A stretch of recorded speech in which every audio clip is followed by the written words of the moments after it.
Thank you for joining me. Need to detach, replace, and install the Babylock presser foot? Let's do this. There are several models to the Babylock sewing machines. The one that I'm working with today, it's an Aventura. I also have an Elizabeth. My granddaughter has another Babylock machine that they all work pretty much the same. The first thing you want to do before proceeding to detach or replace the presser foot is to shut off your machine. A quick pro tip here is before you shut off your machine, you want to make sure that your needle position is upright. As you can see, when I hit the button one time, the needle went down. We want to make sure that that needle is in the upright position. And then you can shut off your sewing machine. Now that the sewing machine is off, you want to make sure that the lever is up. Here's the lever down position. Put that in an up position so that we can detach the presser foot.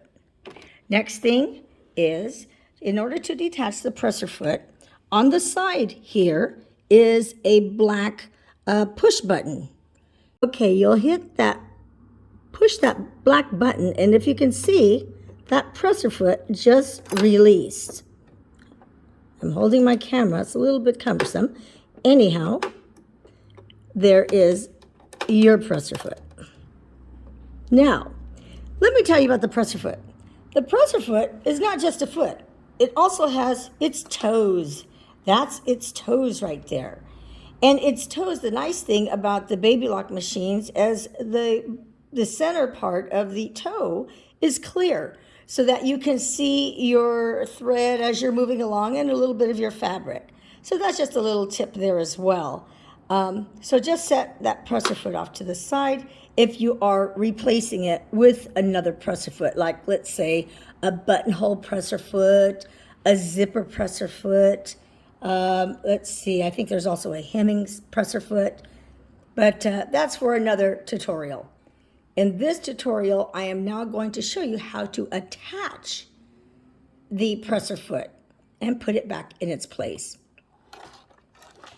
So let's take the presser foot and let's line it up. And this is providing that your needle is in the up position and also that the lever for your presser foot is still in the up position. The pin in the presser foot here, right there in the center, that little bar, it's called a pin, and it needs to align with that there. So we are going to put the presser foot in line with that as best as we possibly can. And that looks pretty good. Let's see, I'll move it back just a little bit more right there. Once we have it in line, we are going to come over here and we are going to gently hit the presser foot lever.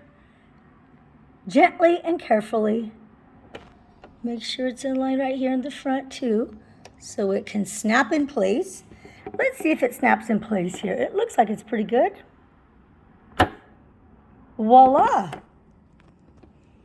It looks like it worked out just fine. To test it out, to see if it's definitely in place and has snapped properly, lift up your presser foot. And there we have it. Simple, easy peasy. Ready to sew. I hope you enjoyed that tutorial. Please hit like and subscribe. Thank you.